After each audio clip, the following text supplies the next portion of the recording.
So Ubisoft finally did it.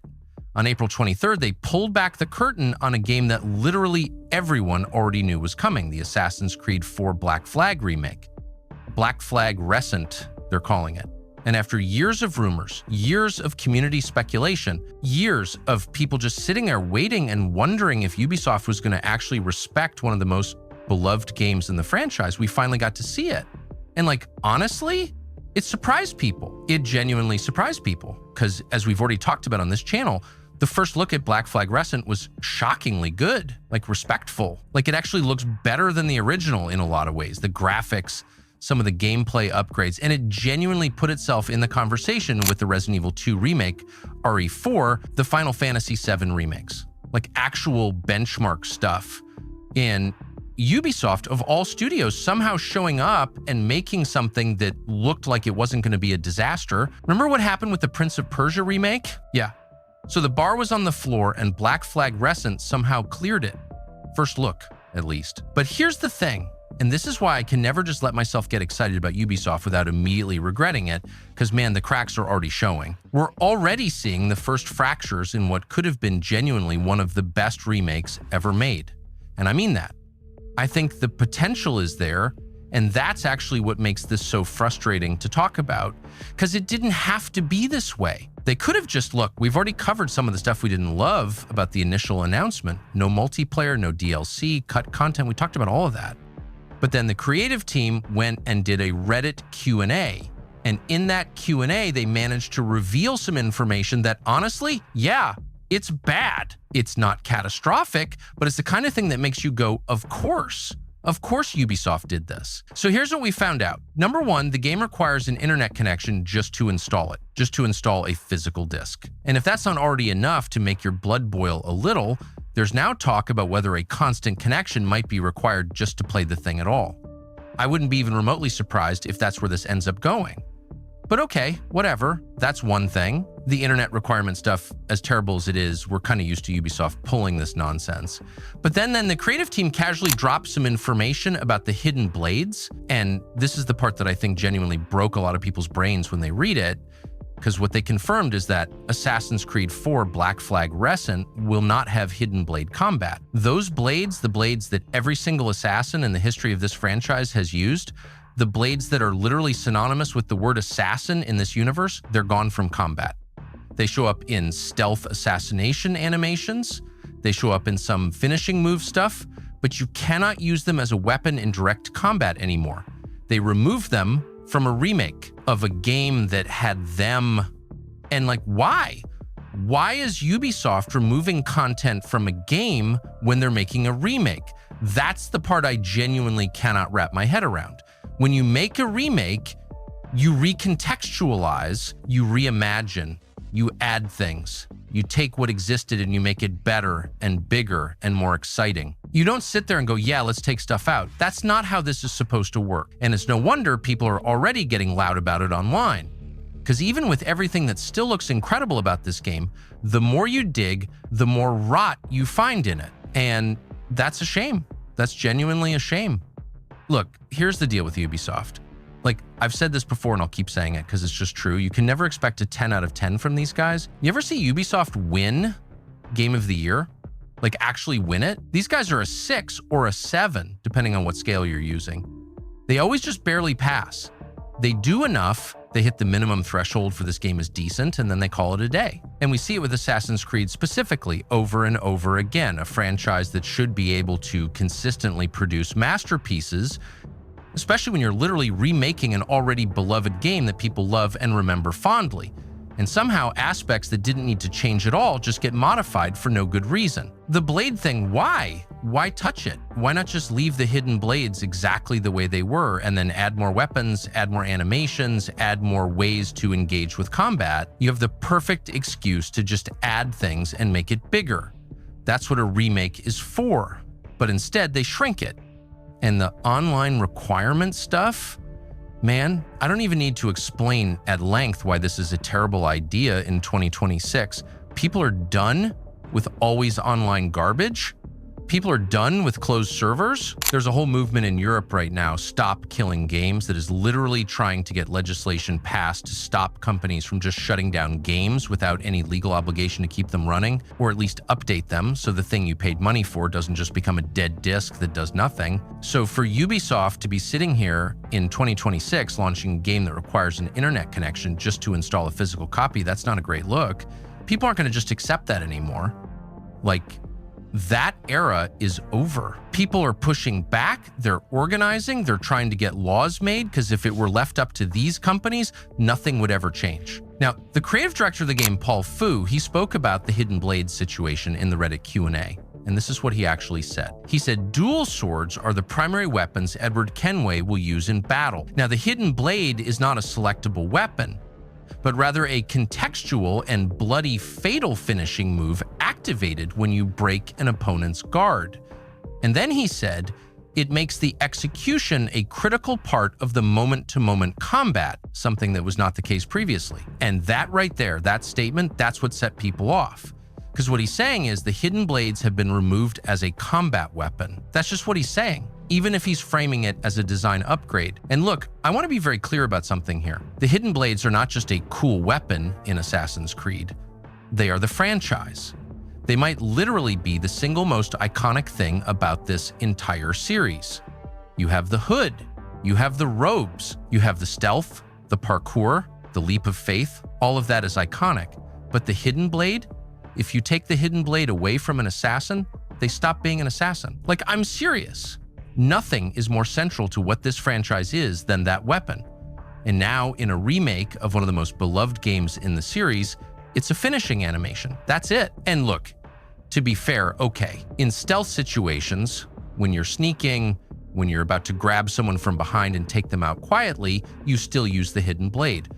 Fine, but here's the thing, older Assassin's Creed games always let you use the Hidden Blade in direct combat too. Like, if you had no weapon, if you were unarmed, you could still pull out the blades and fight with them. Not just in stealth situations, in active combat scenarios too. That's been there since the very first game. That's how this franchise has always worked. And Black Flag, the original one, absolutely had that you could select your swords, you could disarm enemies and use their weapons against them, and you could also just use only the Hidden Blades if you wanted. All of that was available. Now it's gone. What they're doing instead, according to the director, is making the blades this bloody finishing move that activates when you break someone's guard. And he's selling it as this more critical, more satisfying execution system. But here's the thing, man, the original already had executions. Pull up a compilation video of Assassin's Creed 4 Black Flag executions on YouTube right now. There are tons of them. And what was genuinely cool about that system was that every weapon category had its own unique execution animation. Pistols had their thing, rifles had their thing, Edward's dual swords had their thing, and if you grabbed a sword off a pirate and killed them with it, the animation was different again. The variety was massive. And now it looks like we're going to get fewer animations, fewer weapons available to Edward, a system that's more restricted and more linear than what already existed over a decade ago. That's not a remake. That's a downgrade with better graphics. And I don't understand it. I genuinely don't understand it. Because you're supposed to be building on something, not chipping away at it. And look, since we're here, let's just go through everything they've cut. No multiplayer, and yeah, okay, Assassin's Creed was never primarily a multiplayer franchise, but the original Black Flag had it, games of that era had it. And in 2026, in the middle of the online gaming era, why wouldn't you take another shot at Black Flag multiplayer? Why wouldn't you use the remake as an excuse to revisit that, add some value, give people more content for the price they're paying? Instead, nothing. They just left it out. No DLC. Adewale's Freedom Cry isn't in the game at launch, and maybe they'll sell it as DLC later. A DLC of a DLC.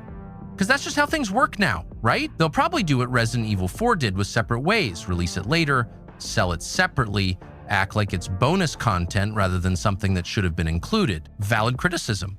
100% valid criticism. And then there's the present day content. They cut all of it. The modern day sections, the Animus framing, the whole thing where you're at Abstergo working on the Black Flag project, uncovering information about the relic the Templars are hunting, while all of that plays out in the historical period through Edward's story, all of it gone. And that's not just a cosmetic cut, that's structural. That's the entire premise of Black Flag. You need that framing to understand why any of this matters. You need to know who's looking for the artifact, what Abstergo wants, why the present-day people care about what Edward was doing. That's the connective tissue that makes the plot make sense. Without it, you just have a pirate adventure game. And yeah, the pirate adventure is fun, but the context is what gives it weight. And now it's just not there. So when you stop and actually count everything up, no multiplayer, no DLC at launch, no modern day content, no Hidden Blade combat, always online installation requirements, there's a massive amount of cut content in Black Flag Recent. Massive. And I keep asking the same question because I still don't have a satisfying answer. Why? Why do this? There are going to be new missions, new characters, gameplay improvements, and I think all of that is genuinely exciting. I do. I want this game to be great, but it's like the more you look, the more you find. And it's bleak, man. It's genuinely bleak because the potential is real and Ubisoft is squandering it in the exact same ways they always squander things. And not only that, people on social media have already found and shared images of the physical copies of Black Flag Recent in the United States and in Europe. And right there on the box, it says it. An internet connection is required to install the game. It's printed on the box. The person goes to a store, buys a physical copy, brings it home, puts the disc in, and then has to connect to the internet just to install the game they already paid for. That's the world we're in. And I want you to think about something for a second. This game, 5 years from now, 10 years from now, 20 years from now, when Ubisoft pulls it from digital storefronts, when they stop supporting it, when they do to Black Flag Recent, what they did to older Assassin's Creed games, what they did to old Tom Clancy titles, what they did to the crew when they just shut the servers down and made the game completely unplayable, what happens then? What happens to the person holding a physical disc, a Blu-ray they paid real money for, when the files needed to install the game don't exist on the disc itself and can no longer be downloaded because Ubisoft pulled the plug? You know what happens, they throw it in the trash. That's what happens. And here's the part that makes this especially ridiculous. This is not an always online multiplayer game. This is not something that needs a server running around the clock to function. This is a single-player game. A single-player game with an internet requirement for installation. In 2026, at the exact moment when the entire gaming community is having serious conversations about game preservation, about the Stop Killing Games movement, about companies shutting down servers and leaving people with nothing for the money they spent, and Ubisoft is doing this with a single-player game. That is the level of absurdity we're dealing with here. And it's no wonder people are already talking about boycotting it. It's no wonder people are already saying they're going to skip it entirely because of this one decision. And like, you can kind of see their logic, right? The game is huge. The file size is massive. So rather than spreading it across 3 or 4 discs, they just put part of it online and make you download the rest when you install. I understand the technical reasoning. It doesn't make it less stupid. It doesn't make it less anti-consumer. It doesn't make it any less of a problem for someone who buys that disc and 10 years from now finds out they can't install the game they own. Because here's what'll happen. Ubisoft will eventually decide to stop selling the game, stop offering downloads, and they're not going to give anyone a refund, and there's no law in most places that forces them to do anything about it. You're just stuck. You bought something and it stops working and there's nothing you can do. But look, and I want to be clear about this, the game itself still looks incredible, like genuinely incredible. The pre-order numbers are wild. The thing was in first place on PlayStation in pre-orders, even launching in the same week as Sifu, beating Sifu, which is crazy when you think about it. This game is going to sell. It's going to sell like nothing they've released in years. It's going to be one of Ubisoft's biggest games in a long time, and I genuinely think it could be a landmark release for them. But here's the thing, it could be so much more. It could be sitting in the conversation with the greatest remakes ever made. It could be a perfect game, and it won't be. Because Ubisoft, as I've said 100 times and will keep saying, only does just enough to pass. They never find the 9 or the 10, even when it's right there in front of them. Even when they literally already have the game made and just need to rebuild it properly, they still find a way to mess up the crucial stuff. And it's especially maddening when you think about the modern day section specifically, because look, this is a remake, right? You're going back and redoing something that already exists. And a lot of people, fair enough, found those present day segments kind of boring or awkward in the original. That's a valid criticism of the original game. But here's the thing, this remake was the perfect, literally perfect opportunity to go back and fix that. To take those sections that people didn't love and reimagine them in a more fun, more interesting, more engaging way. That was the whole point. That's what remakes are for. And instead they just deleted it. They looked at the part people complained about, and instead of fixing it, they just cut it. That's lazy.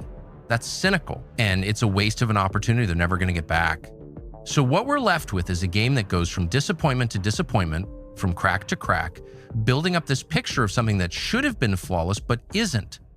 And the always online question isn't even fully answered yet. We know you need internet to install it, but what about after that?